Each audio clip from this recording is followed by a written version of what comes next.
অনেক মুজিব বাহিনীর কিছু লোক আছেন, তারা নিজেদেরকে মুক্তিযোদ্ধা হিসেবে বারবার জাহির করছে। মাননীয় প্রধানমন্ত্রীর পরিবারকে জড়িয়ে যারা অশ্লীল আচরণ করেছে, উনি এখনো বিচার চান নাই, আমি তার পক্ষে তাদের বিচার চাই। আমাদের সামনে আরেকটা অপশন ছিল, ক্ষমতা আর্মির হাতে তুলে দেওয়া। যদি আমরা সেই দিকে আগাতাম, আজকে তারা এখানে বসতে পারতেন কিনা মাননীয় স্পিকার, সেটা সন্দেহ আছে। দেশের স্বার্থে, দেশের স্থিতিশীলার স্বার্থে আমরা সেই সময় সরকারে গিয়েছিলাম, আমরা শপথ নিয়েছিলাম। বিএনপির সমস্ত রহস্য ফাঁস করে দিয়ে রাজনীতিতে তোলপাড় লাগিয়ে দিয়েছেন বিরোধী দলীয় চিফ হুইপ জনাব নাহিদ ইসলাম। অসাধারণ। নাহিদ ইসলাম যে কতটা দূরদর্শী। আমাদের ছোট ভাই নাহিদ ইসলাম মাত্র 28 বছর বয়স, তার ম্যাচিউরিটি, তার স্মার্টনেস অনেক অনেক উপরে। এবং নাহিদ ইসলাম একদিন বাংলাদেশের প্রধানমন্ত্রী হবে। আমি এনসিপির একজন ক্রিটিক। এই চেয়ারটি দেখলে মনে হয় বসতে খুব আরাম, আসলে মাননীয় স্পিকার মোটেও আরামের না। সেই দুজন হলো মির্জা ফখরুল ইসলাম আলমগীর ও মির্জা আব্বাস, মানে দুই মির্জার এক মির্জা এখন শান্ত, আরেক মির্জা এখন ক্লান্ত। দর্শক, বর্তমান বাংলাদেশের রাজনৈতিক প্রেক্ষাপট নিয়ে আজকের এই ভিডিওটি সাজানো, আজকের এই এপিসোডটি সাজানো। আশা করি আপনারা খুব ভালো করে জানেন দেশের পরিস্থিতি কেমন এবং সংসদের থমথমে পরিবেশ। একের পর এক বক্তব্য দিচ্ছে সরকার দলীয় এবং বিরোধী দলীয় নেতাকর্মীরা। দেশের পরিবেশ, সংসদের পরিবেশ, যাবতীয় বিষয় নিয়ে আজকের এই ভিডিওটি সাজানো। একটু ধৈর্য সহকারে আজকের ভিডিওটি আপনাদেরকে দেখতে হবে, মনোযোগ সহকারে প্রত্যেকটি বিশ্লেষকদের বিশ্লেষণ শুনতে হবে। আমি মনে করি তাহলে অনেক কিছুই আপনাদের জানার বাকি আছে, অনেক কিছুই জানতে পারবেন আজকের এই ভিডিওর মাধ্যমে। কথা বাড়াবো না, সরাসরি মূল নিউজে বা মূল ভিডিওতে চলে যাব। তার আগে বলবো, যারা এখনো পর্যন্ত আমাদের এই চ্যানেলটি সাবস্ক্রাইব করেন নাই, প্রতিনিয়ত এই ধরনের গরম গরম আপডেট খবরগুলো পেতে আমাদের এই চ্যানেলটি সাবস্ক্রাইব করবেন। যারা করেছেন ধন্যবাদ। চলুন একটা লাইক দিয়ে সবগুলো ভিডিওর বিস্তারিত আলোচনা শুনে আসি। বিএনপির সমস্ত রহস্য ফাঁস করে দিয়ে রাজনীতিতে তোলপাড় লাগিয়ে দিয়েছেন বিরোধী দলীয় চিফ হুইপ জনাব নাহিদ ইসলাম। অসাধারণ। নাহিদ ইসলাম যে কতটা দূরদর্শী। আমাদের ছোট ভাই নাহিদ ইসলাম মাত্র 28 বছর বয়স, তার ম্যাচিউরিটি, তার স্মার্টনেস অনেক অনেক উপরে। এবং নাহিদ ইসলাম একদিন বাংলাদেশের প্রধানমন্ত্রী হবে। আমি এনসিপির একজন ক্রিটিক। নাহিদকে আমি সরাসরি বলেছি যে আমি তোমার সমালোচনা করি এবং করবো, and he appreciated it. But আমি মনে করি যে নাহিদ ইসলামের যে যোগ্যতা এবং তার যে ত্যাগ, তার যে স্মার্টনেস, তার যে রাজনৈতিক দূরদর্শিতা, ভবিষ্যতে বাংলাদেশের প্রধানমন্ত্রী হওয়ার ডিজার্ভ করেন নাহিদ ইসলাম। এবং এনসিপি একদিন ক্ষমতা যাবে, বিশ্বাস আমি করি। হয়তো আমরা এনসিপির বিরোধিতা করবো, এনসিপিকে ভোট না দিতে আহ্বান করবো, মাল্টি পার্টি ডেমোক্রেসিতে এটা হতে পারে। আমরা অলওয়েজ আমৃত্যু জামাত ইসলামের পক্ষেই থাকবো। এবং নাহিদ ইসলাম প্রধানমন্ত্রী হলে তখন তাকে অভিনন্দন জানিয়ে তার ক্রিটিক করবো, সমালোচনা করবো। বাট নাহিদ ইসলাম প্রধানমন্ত্রী হতে পারেন এবং এনসিপি একদিন ক্ষমতা যাবে। এটা বাংলাদেশের রাজনীতির একটা রিয়েলিটি হয়ে উঠছে। তাই নাহিদ সংসদে বক্তব্য দিয়েছেন। এক কথা যদি বলি, সংসদ কাঁপিয়ে দিয়েছেন। জামাত যা পারেনি, এই নাহিদ ইসলামরা এটা পারছে। এবং অনেক কিছু জামাত চাইলেও বলে না কিংবা করে না, নাহিদ ইসলামদের মাধ্যমে করে। কারণ জামাত বললে অনেক ক্ষেত্রে একটু সমস্যা আছে, যেটা এনসিপি বা নাহিদ ইসলামরা বললে সমস্যা নেই। এক কথা বলে বিএনপির হাতে হারিকেন ধরিয়ে দিয়েছে, বিএনপির নানার গোমর দিবালোকে ফাঁস করে দিয়েছে, বিএনপিকে নাকানি চুবানি খাওয়াইয়ে একদম মুখে চুন কালি মেখে দিয়েছে।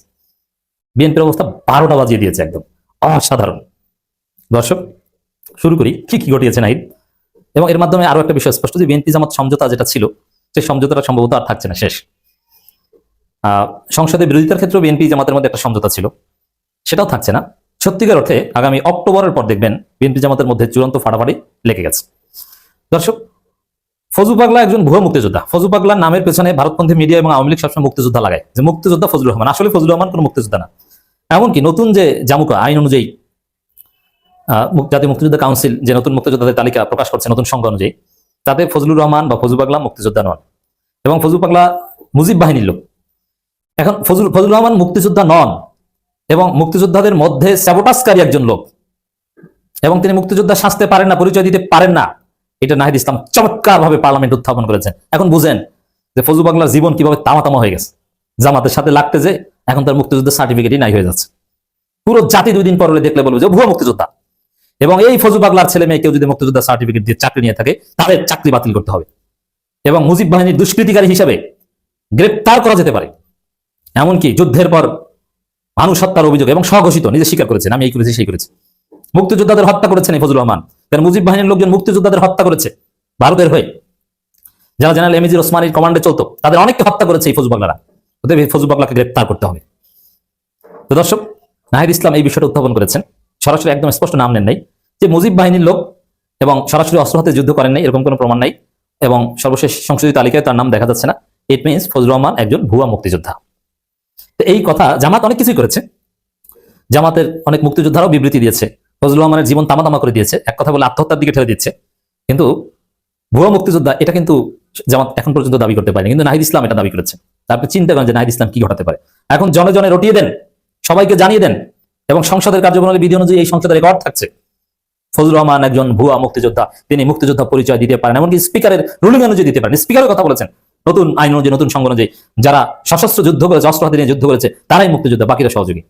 তো সরাসরি অস্ত্র হাতে নিয়ে যুদ্ধ করেছেন ফজলুর রহমান, এরকম কোনো প্রমাণ দিতে পারেন না। মুজিব বাহিনীর লোক, আর মুজিব বাহিনীর লোক মানে দুষ্কৃতিকারী, স্যাবোটাজকারী। ইন্দিরা গান্ধী বিশেষ পরিকল্পনায় তৎকালীন প্রবাসী সরকারকে উপেক্ষা করে এমনকি মুক্তিযোদ্ধাদের মধ্যে বিভ্রান্তি তৈরি করতে এই মুজিব বাহিনী গঠন করা হয়েছিল। অর্থাৎ মুজিব বাহিনীর লোকজন ভবিষ্যতে শাস্তির আওতায় আনতে পারে। কিছুদিন পর দেখবেন যে ফজলুল বাকলাকে দেখলেই মানুষগুলো দালাল দালাল, ওই মুজিব বাহিনী যায়, ওই মুক্তিযোদ্ধা হত্যাকারী যায়। তো ফজলুর রহমান মুক্তিযোদ্ধা থেকে মুক্তিযোদ্ধা হত্যাকারী হয়ে উঠছে। বুঝতে পারছেন? নাহিদ ইসলাম এটা প্রতিষ্ঠিত করছে। Jamaat should be grateful to Nahid Islam. S আলমকে নিয়ে যে বিএনপি কাণ্ড ঘটাচ্ছে, প্রতিবাদ করেছে নাহিদ ইসলাম। এস আলমের হাতে বিএনপি তুলে দিচ্ছে। এমনকি যে ডাকসু নেতাদের উপর যে মব করা হয়েছে শাহবাগ থানায়, এবং সাংবাদিকদের উপর যে হামলা করা হয়েছে, এবং এর জন্য কোনো মামলা নেয়নি, স্বরাষ্ট্রমন্ত্রীকে জবাবদিহিতার কাট করা দাঁড় করাতে পেরেছেন নাহিদ ইসলাম। অন্য কেউ কিন্তু পারেনি। যে সাংবাদিকদের উপর হামলা হয়েছে, ডাকসু নেতাদের উপর হামলা হয়েছে, কোনো মামলা নেওয়া হচ্ছে না। কেন মামলা নেওয়া হচ্ছে না? কোনো জবাব বিএনপি সরকারের কাছে নেই। পুরো জাতির সামনে বিএনপি সরকারের নাকানি চুবানি খাওয়ে চুনকালি মেখে দিয়েছেন Nahid Islam. Respect, I salute Nahid Islam. দর্শক, নাহিদ ইসলাম যে বক্তব্য দিয়েছেন, সত্যি আমার মনে হচ্ছে সংসদের অধিবেশন তো একদম শেষের পর্যায়ে চলে গেছে, বেস্ট বক্তব্যের মধ্যে একটা, অসাধারণ। প্রত্যেকটা লাইন নিয়ে এক একটা ফটোকাট হচ্ছে। নাহিদ ইসলামের প্রত্যেকটা সেন্টেন্স এক একটা ভাব সম্প্রসারণ যোগ্য বাক্য, এরকম বক্তব্য দিয়েছেন। সাথে থাকলে সঙ্গী, না থাকলে জঙ্গি। এর মানে পুরো আসলে এনসিপি রাজনীতি এমন একটা জায়গায় জামাতকে ডিফেন্ড করতে তারা বাধ্য, এবং করছে। সবচেয়ে গুরুত্বপূর্ণ যে পয়েন্ট, নাহিদ ইসলাম বলেছেন সরকারের প্রেসক্রিপশন অনুযায়ী বিরোধী দল বিরোধিতা করবে না। এটা থেকে একটা বিষয় যে বিএনপি জামাতের মধ্যে, জামাত বিএনপির মধ্যে একটা সমঝোতা ছিল, মানে জামাত মানে এখানে জামাত জোট, এনসিপি সহ, যে আমরা মিলেমিশে দেশ চালাবো, আমরা বিরোধিতা করলেও এই লিমিট বজায় রাখবো, এরকম একটা আন্ডারস্ট্যান্ডিং ছিল। তো এই জন্য বিএনপি এই আন্ডারস্ট্যান্ডিং এর উপর ভিত্তি করে জামাতকে কন্ট্রোল করতে চায়, বিরোধিতার লিমিট ঠিক করে দিতে চায়। কিন্তু না, বিরোধিতার লিমিট ঠিক করে দেওয়া যাবে না, যায়নি। নাহিদ ইসলাম বলেছেন যে সরকারের প্রেসক্রিপশন অনুযায়ী, মানে যে আন্ডারস্ট্যান্ডিং হয়েছে ওই অনুযায়ী আমরা বিরোধিতা করবো না, আমরা আমাদের মতো বিরোধিতা করবো। এর মধ্যে দিয়ে একটা বিষয় স্পষ্ট যে জামাত বিএনপির মধ্যে সমঝোতা এখানে শেষ।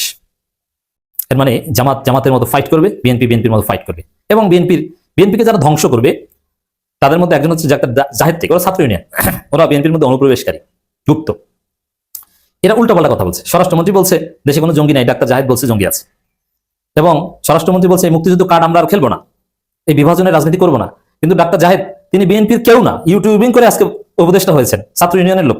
তিনি বলছেন যে জামাত ক্ষমা না চাওয়া পর্যন্ত, অপরাধ স্বীকার না করা পর্যন্ত মুক্তিযুদ্ধ কার্ড চলবে। বিএনপিকে বাঁশ দেওয়ার সমস্ত বন্দোবস্ত করছে ডাক্তার জাহেদ থেকে। এরা বিএনপির মধ্যে অনুপ্রবেশকারী, এরা ভারতের দালাল, বিএনপিকে ধ্বংস করবে। এই যে চেয়ারটা আপনি দেখছেন, যেই চেয়ারে আমি এখানে বসছি আপনার সামনে মাননীয় স্পিকার, এই চেয়ারটি খুব কঠিন একটি চেয়ার মাননীয় স্পিকার। এই চেয়ারটি দেখলে মনে হয় বসতে খুব আরাম, আসলে মাননীয় স্পিকার মোটেও আরামের না।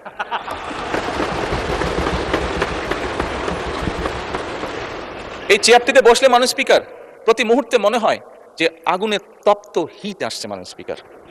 হাসার কিছু নেই, আমি যা ফিল করি আমি আপনাদেরকে তাই বলছি, মাননীয় স্পিকার, এই চেয়ারের থেকে উঠে দাঁড়িয়ে আপনার সামনে বক্তব্যে আমি হয়তো অনেক পপুলার কথা বলতে পারতাম, যেটাতে আরো অনেক বেশি তালি হতো মাননীয় স্পিকার।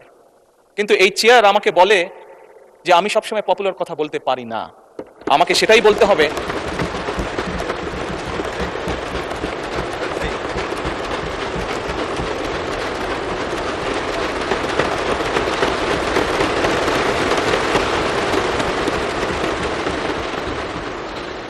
মাননীয় স্পিকার, একজন রাজনীতিবিদ হিসাবে আমারও তো ইচ্ছা করে পপুলার কথা বলতে, যাতে জোরে জোরে তালি পায়, কিন্তু এই চেয়ার প্রতি মুহূর্তে আমাকে স্মরণ করে দেয়, no, you have to take the right decision, not the popular decision.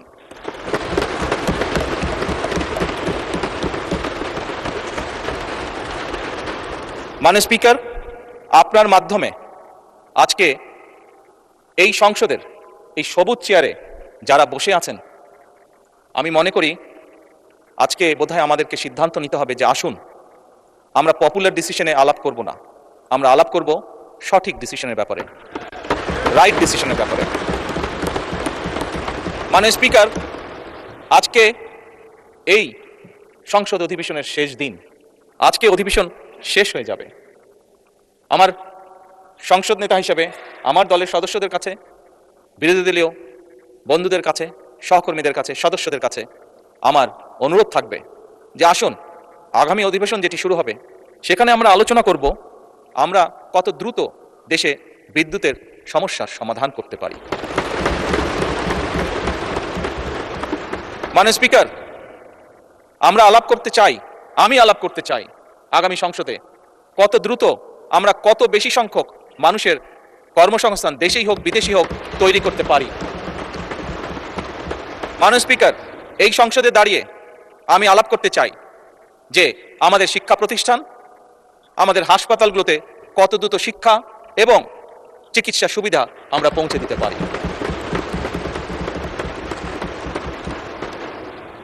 মাননীয় স্পিকার, দিনের কার্যবিধিতে আপনি যখন শুরু করেন বিভিন্ন সময় বিভিন্ন সংসদ সদস্য বলে ওঠেন তার এলাকায় রাস্তা লাগবে, তার এলাকায় ব্রিজ লাগবে, কারো এলাকায় কালভার্ট লাগবে। স্বয়ং বিরোধী দলীয় নেতা ওনার এলাকার সমস্যার কথা বলেছেন। মাননীয় স্পিকার, আমরা যদি দেশের পরিস্থিতি স্থিতিশীল রাখতে না পারি, দেশে আমরা যদি অর্থনৈতিকভাবে শক্তিশালী করতে না পারি, মাননীয় স্পিকার, বর্তমান প্রেক্ষাপটে যেখানে 30 লক্ষ কোটি টাকার ঋণ নিয়ে এই সংসদ দেশ পরিচালনা শুরু করেছে, সেই দেশকে আমরা এগিয়ে নিতে পারবো না। আমরা যদি একটি স্টেবল গভর্নমেন্ট রাখি, আমরা যদি একটি স্টেবল পার্লামেন্ট এনশিওর করতে না পারি, মাননীয় স্পিকার, আমরা কোনোভাবেই এই দেশকে সামনে নিয়ে যেতে পারবো না। মাননীয় স্পিকার, এই দেশকে যদি সামনে নিতে হয় তাহলে অবশ্যই আমাদের উভয় পক্ষকে একসাথে কাজ করতে হবে। হ্যাঁ, বিএনপির রাজনীতিতে আপনারা জানেন অনেক বাঘা বাঘা নেতা দলের বাইরে আছে, কোনো পদ পদবি পায়নি, অথবা দলের থেকে এমপিত্ব পেয়েও কোনো মন্ত্রিত্ব পায়নি। এমন যদি হাতে করে বেশ কজন পাওয়া যাবে, যেমনটি রুহুল কুদ্দুস তালুকদার দুলু, খায়রুল কবির খোকন, গয়েশ্বর রায়, ডক্টর মঈন খান, এরকম অনেকেই, ডক্টর মোশাররফ হোসেন, এরকম অনেকেই সিনিয়র নেতা যাদের বিএনপিতে প্রচুর অবদান আছে দীর্ঘ 16 বছরে। তারা হয়তো বা সংসদে গিয়েছে কিন্তু মন্ত্রিত্ব পায়নি, কোনো পদ পদবি পায়নি। আবার অনেকেই এমপিত্ব করবার জন্য ইলেকশনে নমিনেশন পায়নি, তাদেরকে আবার অনেকেই তারেক রহমান সাহেব বিভিন্ন জায়গায় আদিষ্ট করেছেন বিভিন্ন পদ পদবি দিয়ে। আমি আজকে এমন দুজন তুখোর নেতার সম্পর্কে আলাপ করব যাদেরকে বিএনপিতে সবাই ছিলেন এবং পুরো বাংলাদেশের মানুষও ছিলেন। সেই দুজন হলো মির্জা ফখরুল ইসলাম আলমগীর ও মির্জা আব্বাস। মির্জা ফখরুল ইসলাম আলমগীর উনি ডিক্লেয়ার দিয়েছেন, উনি অত্যন্ত ক্লান্ত, উনি অনেক পরিশ্রম করেছেন বিগত দিনগুলোতে দলের জন্য, উনি এখন রেস্ট চান, মানে একটু বিশ্রাম চান, বয়স হয়েছে স্বাভাবিক। কিন্তু নেটিজনরা ওনাকে নিয়ে এই বিশ্রামের আলোচনাকে সরিয়ে আলোচনাটা অন্যদিকে ঘোরাচ্ছে। কেউ কেউ বলছেন যে মির্জা ফখরুল ইসলাম আলমগীর বাংলাদেশের প্রেসিডেন্ট হবার মনোবাসনা নিয়ে উনি পদত্যাগ করছেন এবং উনি হয়তোবা প্রেসিডেন্ট হতে চান বা প্রেসিডেন্টের দৌড়ে থাকবেন। এখানে অনেকে আবার বলছেন প্রেসিডেন্টের দৌড়ে অলরেডি ডক্টর মোশাররফ হোসেন আছেন, ডক্টর মঈন খান আছেন, তাদেরকে কোনো রকম পদপদবি দেওয়া হয়নি, এটা নাও হতে পারে।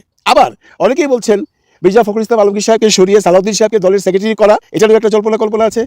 আবার অনেকেই বলছেন এগুলো কোনো ঘটনাই নয়, আসলে মির্জা ফখরুল ইসলাম আলমগীর সাহেব দলে ঠিক ততটা গ্রহণযোগ্যতা পাচ্ছে না।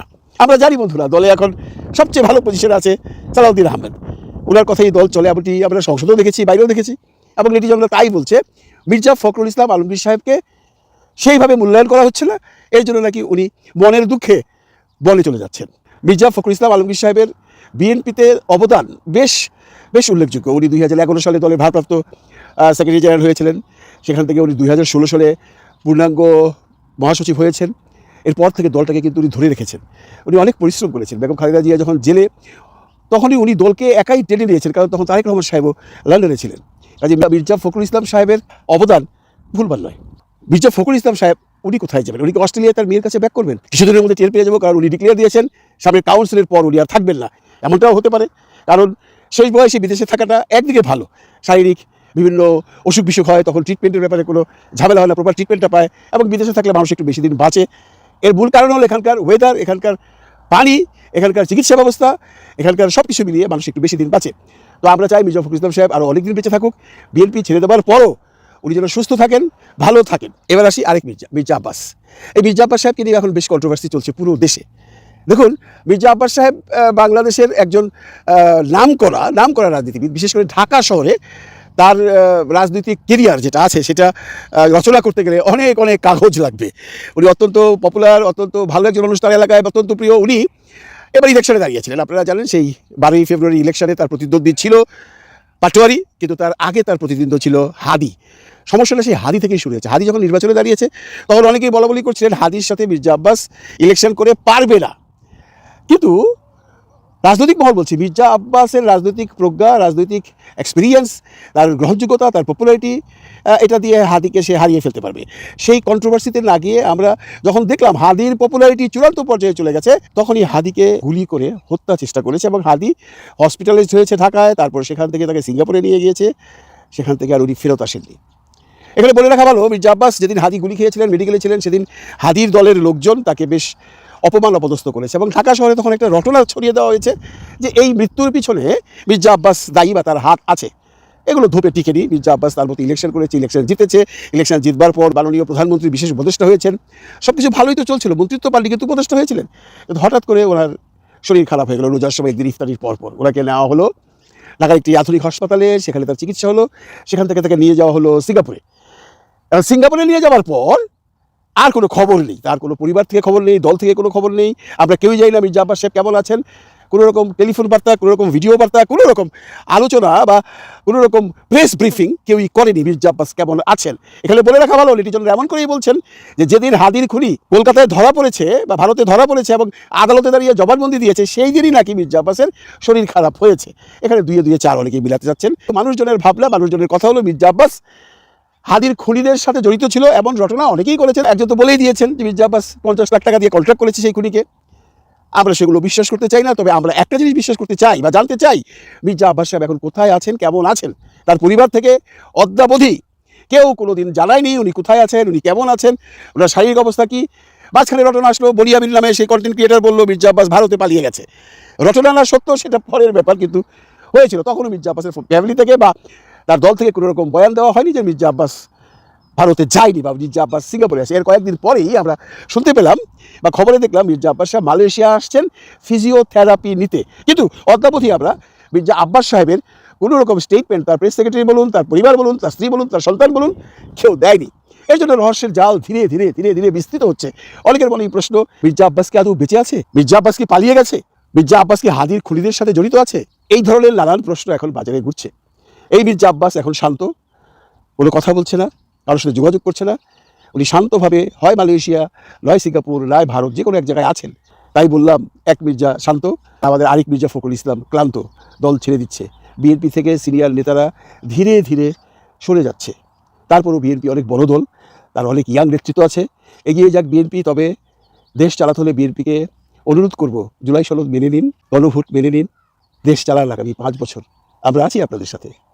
দর্শক, আশা করি সবগুলো ভিডিওই দেখেছেন এবং বিস্তারিত আলোচনাগুলো আপনারা মনোযোগ সহকারে শুনেছেন।